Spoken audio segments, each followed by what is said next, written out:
new season comes a period of reflection.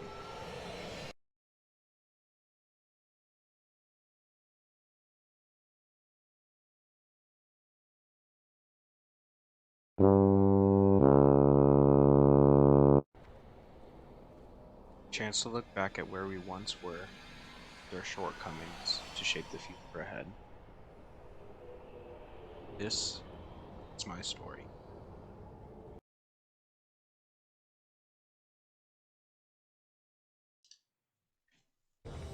Alright guys, so this is going to be a look at a +19 Sanguine Depths. I'm going to start initially, as we all should, just getting our generalized buffs on, and then if you're leading these groups, we need to make sure we know the lust order, dungeon path, and any key information that everybody should know throughout the dungeon. Sorry, just checking one thing. 75% before we go down. So this audio is just essentially going to be a mix-up of a voiceover and then also the in-game sound, which I was previously recording with Squad OV, but now we're working with OBS. Just trying to get a little bit more into it. You can hear my tank wants to skip a specific part of the dungeon, so we kind of talk about this with every run that we do. So you can see we're starting the dungeon here. My initial game plan is to make sure I run to the lantern here, and then we get it set up immediately.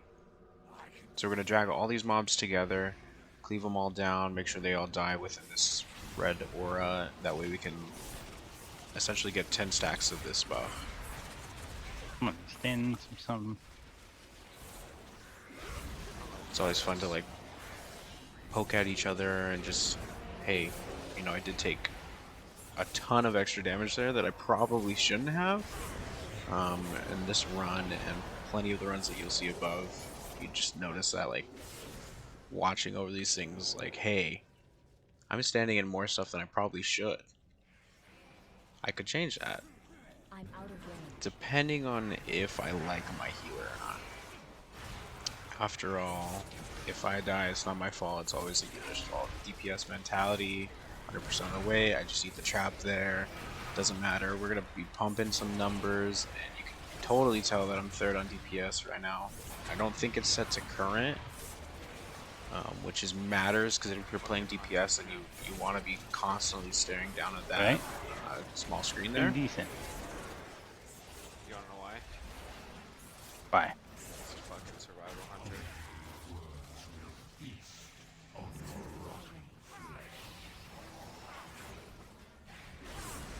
So kind of just moving forward with the standard packs in the dungeon, making sure that we kill these brutes are my primary target. Another thing I could have done in this pool was just kind of split my focus off to the gluttonous mob and just made sure that I was getting kicks on it. So always want to kick the engorge on ticks. I'm out of range.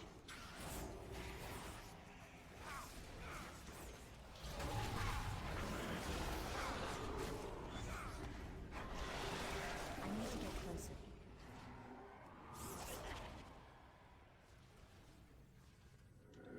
So here you can see us skipping the brew. It's a pretty typical move for the Sanguine Depths run. I throw up my shroud just to let people kind of walk by, and then I also distract as well. You guys all here? You can hear my tank kind of getting a little impatient, as you would say. Oh, he pulled. Pulling before everybody was here, and then also Warrior kind of, you know, just being a Warrior. Well, I mean, I can't sit here waiting. My healer was here.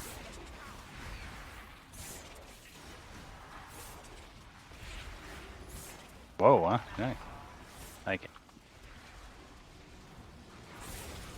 Watching back these clips all the time, you can just see everything that you're doing wrong, and I totally should be on it. It's a 19, we should be kicking things, but I have yet to have a kick logged. I'm gonna out myself for that, because later on these runs do get a little better. I don't know why that... no. Not getting salty.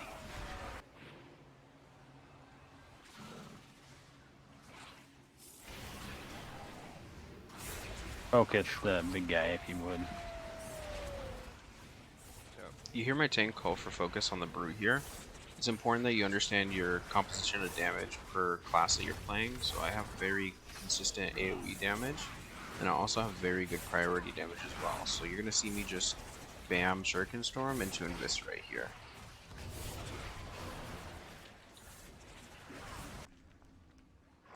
When starting to run these mid to high level keys, it's important to understand what the seasonal affix is. In Season 3, Encrypted was added, which essentially adds groups of relics to some mobs and then all the bosses. The first relic killed decides which robot gets spawned, and then the robot that gets killed gives you a giant buff. So we always opt out for here because we want the cooldown reduction. Real awkward. It also gives health regen and mana regen, so this is helpful for the party and also the healer. I'm out of range. In addition to we have Woe and Vi. Vi is a haste buff, and Woe allows us to skip packs. The strategy for this boss is to kick the Hungering Drain. Okay. It needs to be interrupted as soon as possible, otherwise it gives a stack of Ascent Surge, which just increases his overall damage. We want to make sure that we move out for the Juggernaut Rush, and then our teammates will fill in and kind of soak the damage incoming towards the target.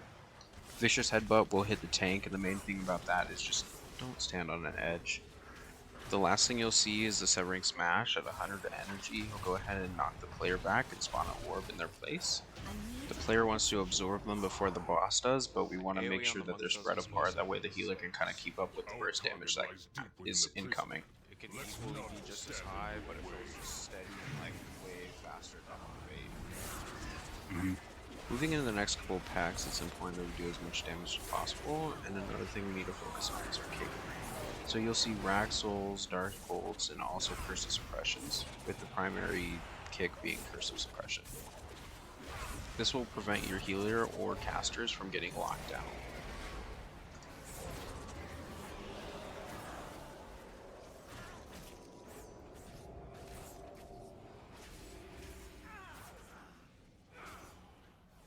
It's too far.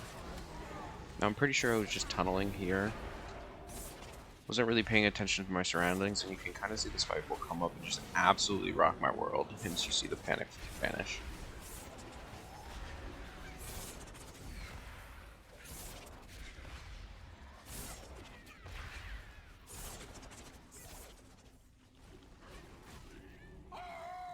Now throughout Sanguine Depths as a dungeon, there's a handful of these gargoyles. The only notes to watch for is to watch out for the Severing Smash frontal.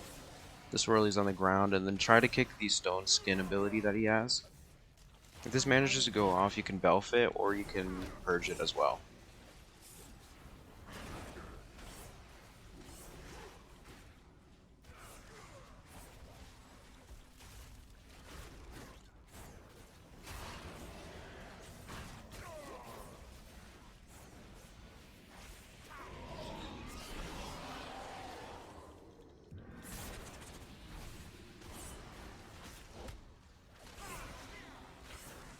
Continuing on, the next couple pools have 3 mobs with them.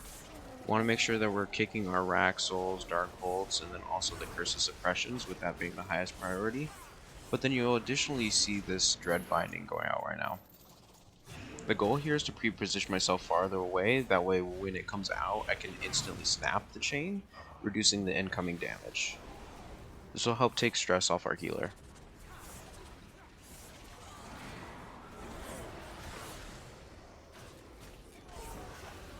Too far away.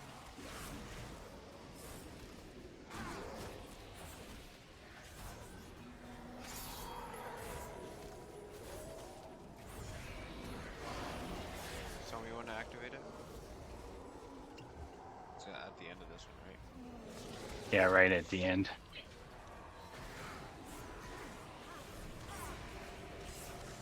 Keep an eye on that gargoyle. If he's gonna block me from going in there, hold off. You know what I mean? Yeah. We plan on using the Venthyr Lantern here at the last percentage of this pool, so about 15-10% left remaining. I need to get closer. This way my tank can go ahead and chain the small adds from the next room into it.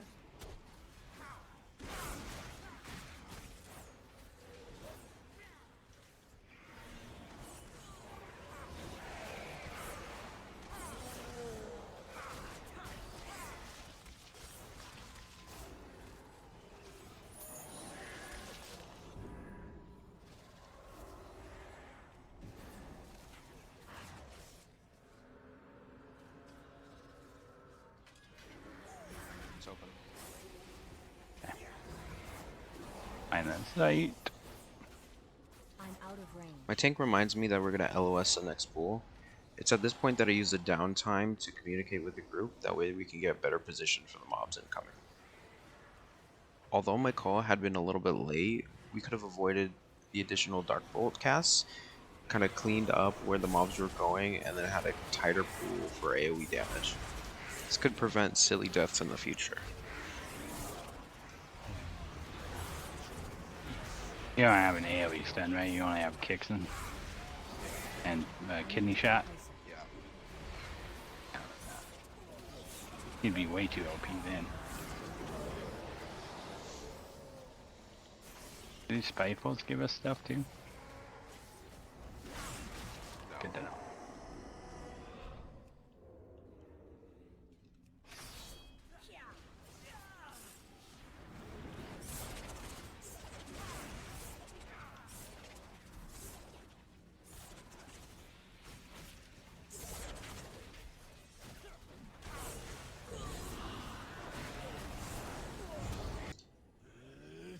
I've always had a personal hatred for this room. Throughout seasons of Shadowlands, they've added additional mobs within this room, so the Guardians in Season 2, and then also the Relic buffs in this season. The room alone isn't too bad. We want to make sure that we avoid the tornadoes at which you just saw I got hit by. And then these smaller mobs tend to run, which can be annoying, but we have a well-placed Kyrian circle here that draws them in. They get aggro, or he stand the tornado. The last thing I'll touch on is the smaller mobs tend to enrage, so they grow big and red, and the only thing you want to do is make sure that we soothe them, which will cause them to instantly die. Again, this room isn't the hardest, but I've had a lot of experiences where the mobs get pulled early or tied into the previous pack, or just the added seasonal affixes kind of destroy our group. Oh my god. Yeah, you're getting your ass beat. You can hear my tank start to cry when he takes a little bit more damage than expected. That sucks. This ring leading towards the second boss in Sanguine Depths is probably one of my more favorite parts of the dungeon. It's important that we kick the Barbed Shackle cast from the Depth Wardens. If successful, it's important that the person that gets targeted uses a personal, otherwise they'll die pretty Open it quickly. up. Ooh. I don't know, we're fine, we're fine. That lantern's... Oh well, now it's not great. It's too far away. I don't know if I can kick this person. I need to get closer. Huh?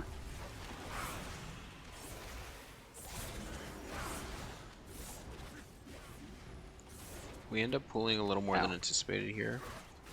It's just important that when things happen or are unexpected that we stay on our key targets. So just remembering to stay on the Remnant of Fury here and to kick the Explosive Anger.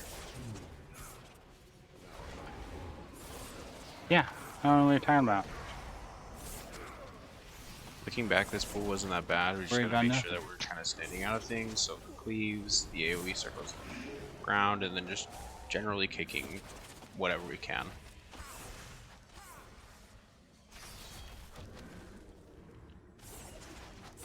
Okay, so we can start going this way since we're not going to get any more benefit out of that. It's too far away.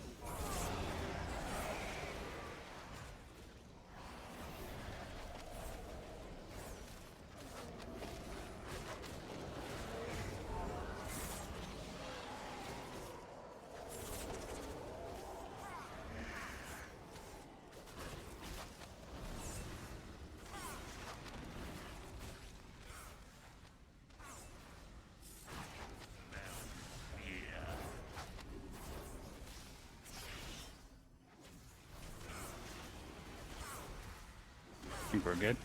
Yep.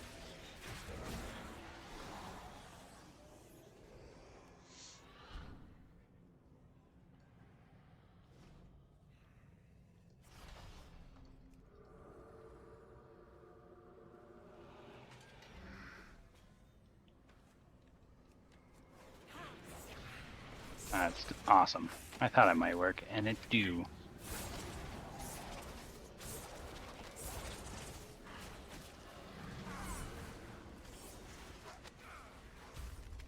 I'm out of range. And that guy or snare him or something so he doesn't come out of the red.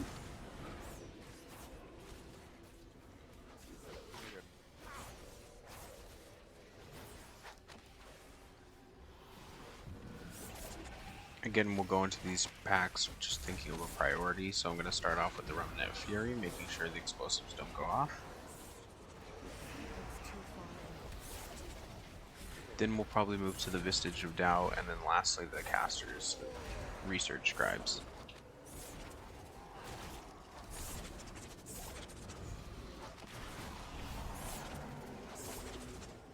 I'm out of range.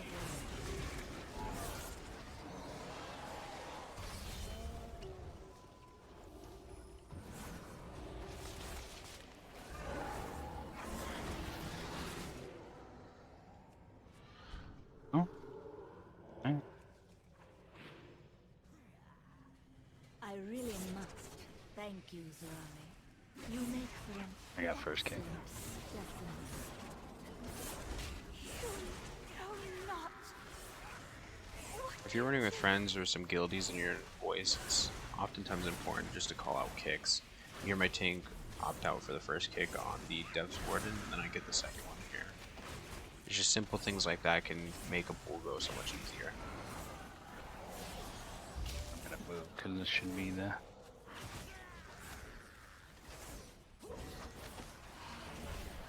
need to get closer. We'll finish him off with the boss probably. I'm out of range.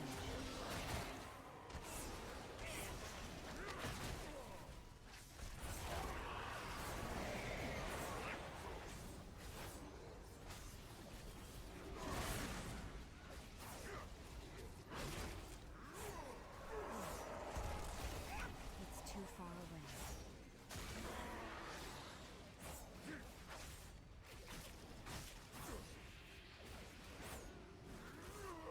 It should be enough for us to skip.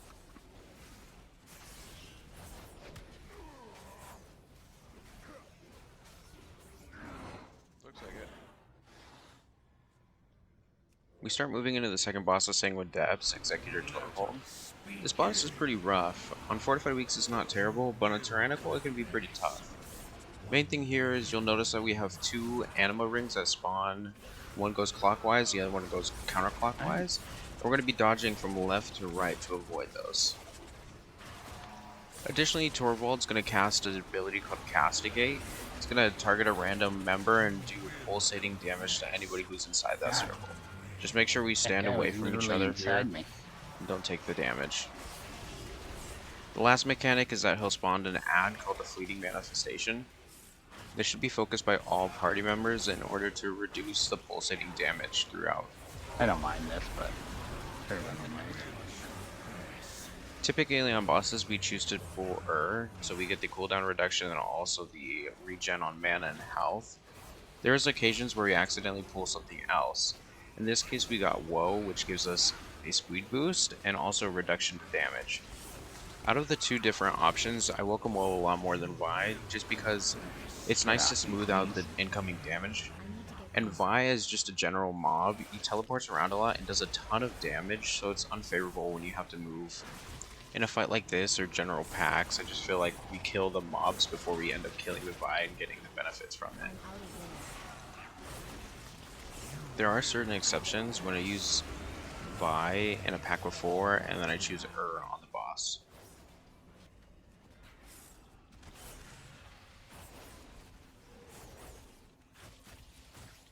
I'm still like not that great at this character. Right. I need to get closer. Like not nearly as good as I am if I want.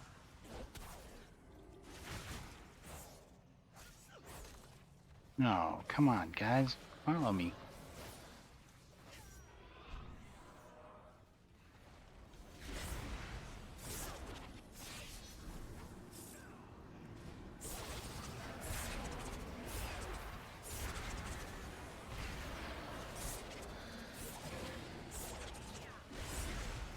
That guy had no peripheral vision. Problem. I kicked him. Yeah. How dare you interrupt my research? We're looking pretty good on time. Shut up. My tank doesn't enjoy when I make comments on a run because it ends up jinxing us Take an later, or I extra. end up just I'll hard be throwing. This dungeon here, I pretty much get carried by the other two DPS, and that kind of gets fixed out over the next couple runs. So directly after the main mechanic on the third boss in Sanguine Depths, Grand Proctor, she casts Endless Torment, which just summons a large number of yellow swirlies on the ground. We want to make sure we avoid any other players and also avoid those swirlies, because if we get hit by them, it'll most likely one-shot us. That guy to be alive so long. Back in it.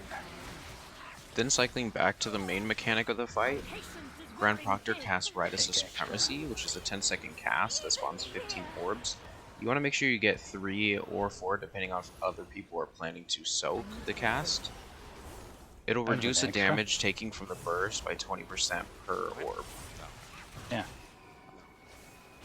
You can reduce incoming damage from the burst by using class abilities, so mages, ice block, hunters, turtles. We can use bubble as well. My class, I end up using feint and then also cloak as well to kind of reduce the damage from that. Does that work? Should. It's AoE damage. My patience is wearing Pretty thin. sweet. A flat 40%. Even here.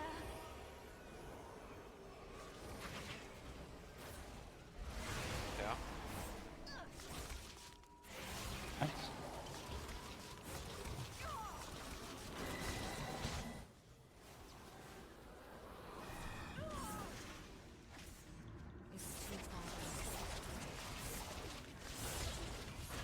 Such a nuisance.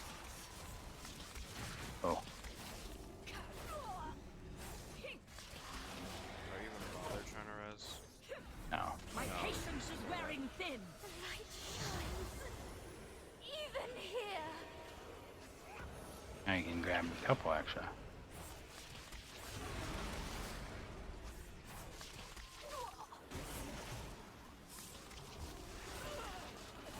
Cloaking this? I should just be able to I save need to it. get closer.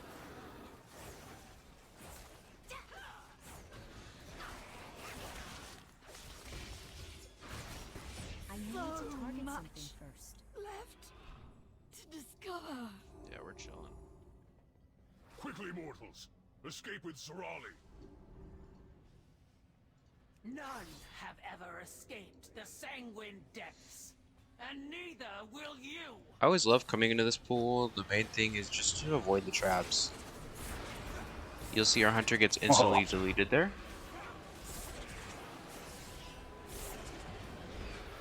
Just remember to kick and then AoE everything down. You also want to make sure the tank picks up the extra action bar item. This will help us kind of complete the gauntlet and negate the main ability from the boss.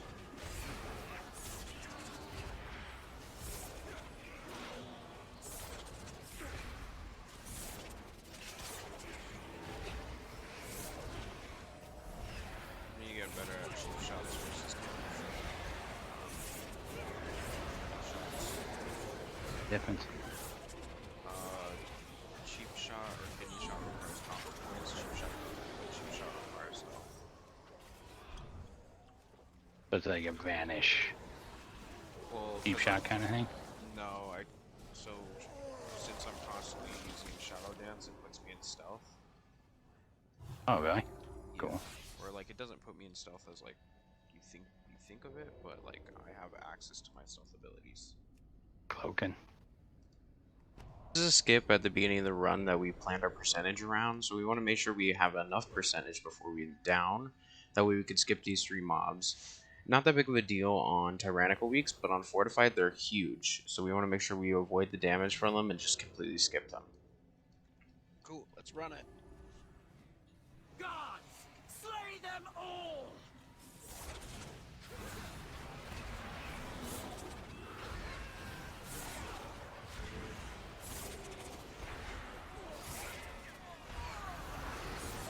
Oh my god.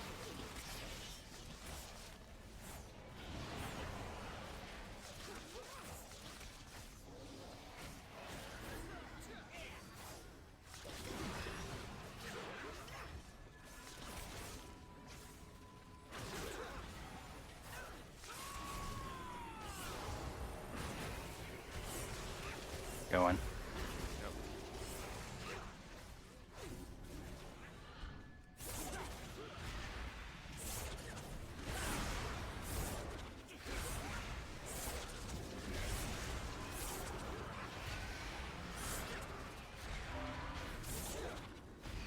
Okay, I can't release.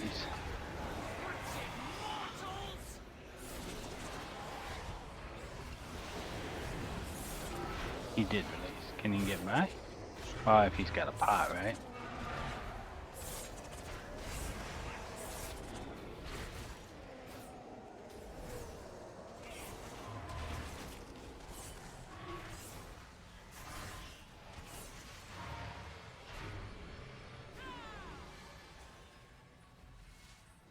That prisoner belongs to the Master! You will not take it!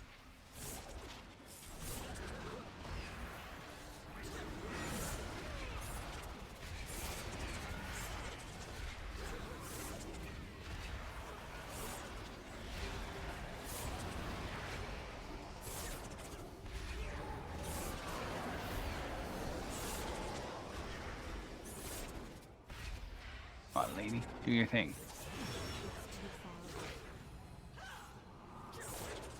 Alright, please. Thank you.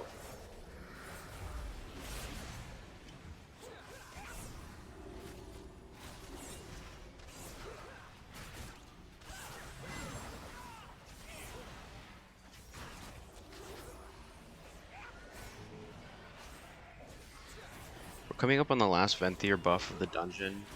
Just gonna make sure we round up all the mobs and get full stacks of the buff.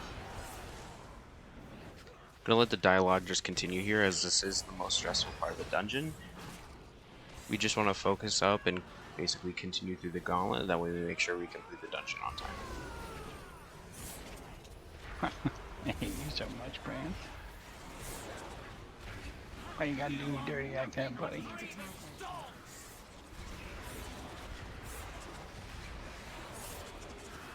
we finally caught up. Huh? Said he finally caught up. I don't have a target. Yeah.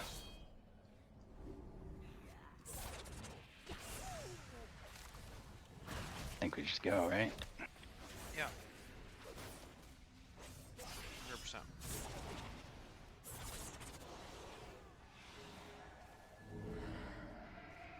These halls will be your tomb!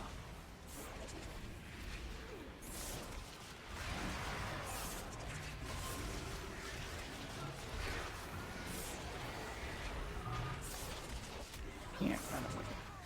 Can't run away.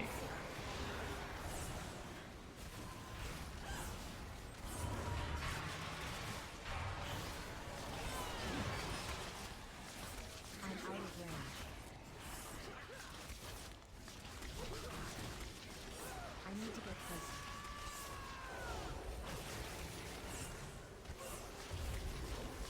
Stubborn rebels! You will Doing meet good. your end! If we have enough percentage. Should, right? Looked like it. You and Frisky, I get it.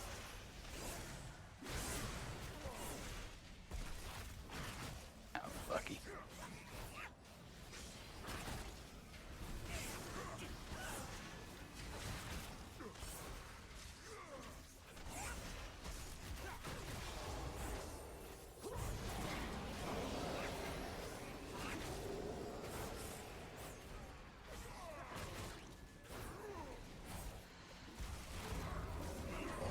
I'm out of range.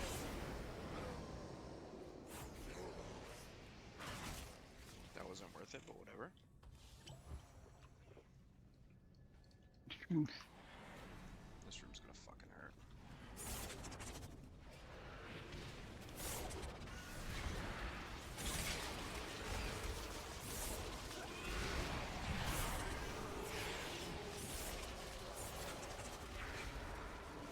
Easy percentages. Nice. As long as we don't die on the boss, we're good to go.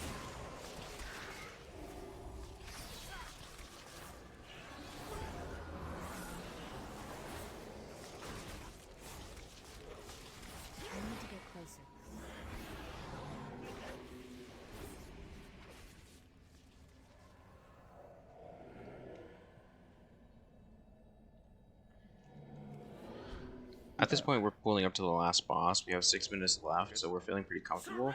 And Bloodlust is off timer, so we can use it at any point.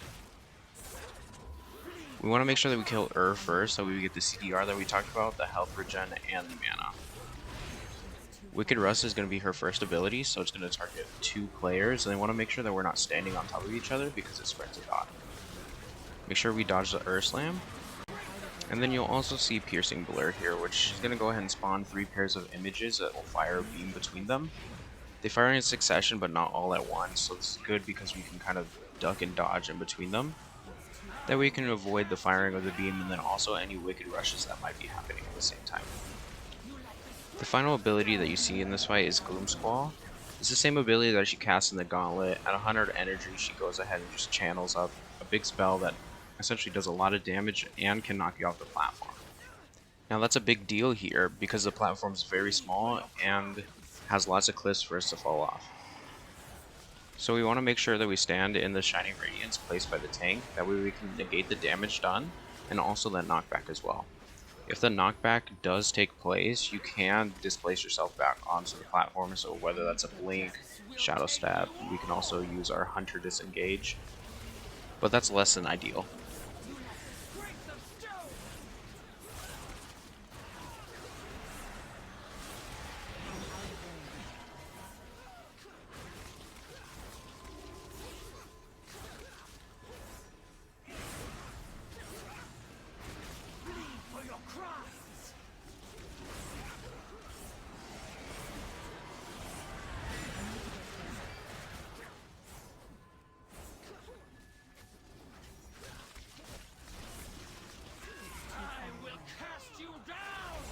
Definitely prefer it if, did we just now left?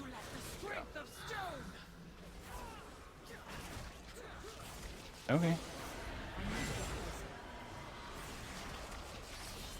Guess we'll make sure we get her done then.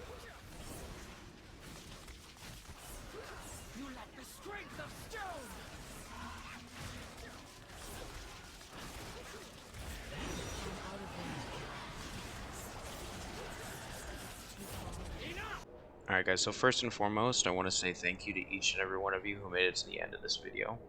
My inspiration for the mini-series comes after a failed plus 20 attempt where we died sub 3% on the last boss with minutes to spare. The only way I can describe something that close with minutes to spare and something that seems so obtainable is just absolute heartbreak. I'm a fairly casual player who's enjoyed WoW for most of his life, and until recently I started making strides and recording gameplay that I could just review and get better. Now that's not to say I don't understand that, things were pretty rough here. We're going to keep it fairly rough. Gameplay wise, I want people to understand that things aren't perfect, while at the same time showing that mid to high level keys are something that are achievable. I'm going to focus on takeaways from each videos in the mini-series and transition that onto my full-time YouTube. So what did I do good? What do I need to do to get better? Do I need to increase my interrupts, my rotational knowledge, mechanics, priority targets, things like that? Video-wise, I'm learning a new skill. I've never recorded in my life. I've never edited in my life.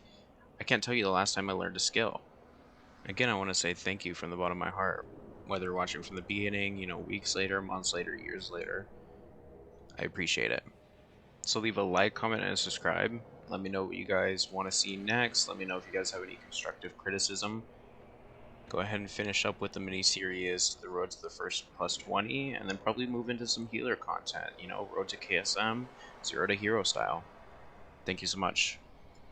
Remember, search, and you'll find resonance.